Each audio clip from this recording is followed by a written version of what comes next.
I'm going to show you how powerful the tone curve tool can be in Lightroom. It has changed the look of my photos, and I'm sure that it can change the look of your photos as well. It's super easy to use, and I'm going to quickly show you how it can improve your photos. So I took this image this week. It shows the fall colors, and when I was processing it, I realized something was missing. I couldn't put my finger on what was lacking in this video, but there was just something missing. So I went over to the tone curve, and here it is over here on the right, and I'm in RGB, which means that any adjustments I make to the tone curve will be applied to all lighting across the photo.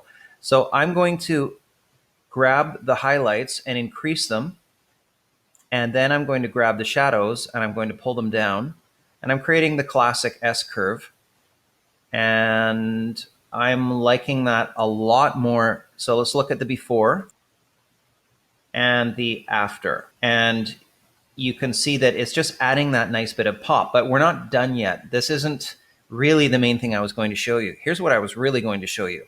I'm finding that I would like a little more yellowish green in the area of the colors. So I'm going to go down to the blue tone curve, and the opposite of blue is yellow.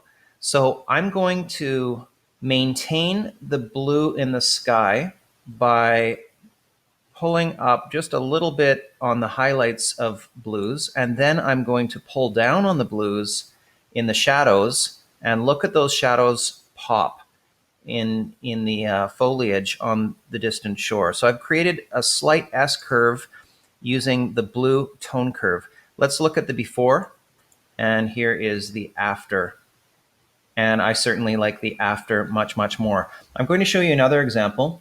This one is a photo I shot in Montana. And on this, I want to see more yellows in the foreground. So again, using the blue tone curve, remember the opposite of blue is yellow.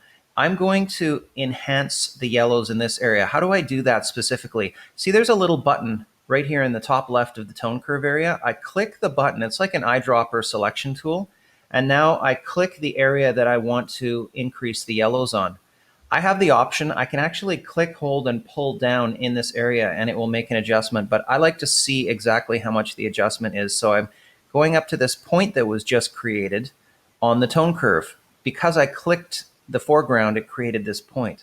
So I'm going to grab it, and I'm going to pull down on the blue, which enhances the yellow, and of course in the shadows. Now, I don't want yellow in the sky. I actually really like the blue in the sky. So for my highlights, I'm going to increase the blue again.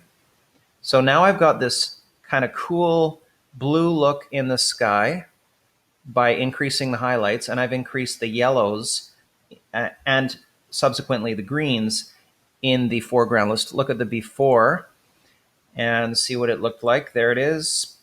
Somewhat of a blah image, and now the after, and it's just made the photo pop.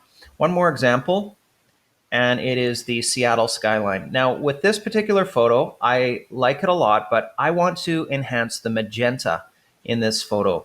So what is the opposite of magenta? It is green.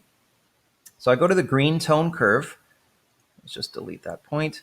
And I want to enhance magenta in all these reflections off the building. So again, I click the eyedropper tool, then I click once on the building, and you can see that it's created a point on the tone curve here. And I'm going to pull down on the green tone curve, which is going to enhance the magenta, overall magenta color.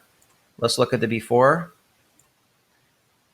and the after. And I like the magenta look on that. So if you found value from this video, then I would ask that you click on the red subscribe button and hit the little bell beside it, and leave a comment below. Do you use this tone curve tool? How do you use it? When do you use it? Or do you not use it? Has this been enlightenment for you and you've learned something new, or did you already know all this stuff? Thanks for watching. See you in the next video.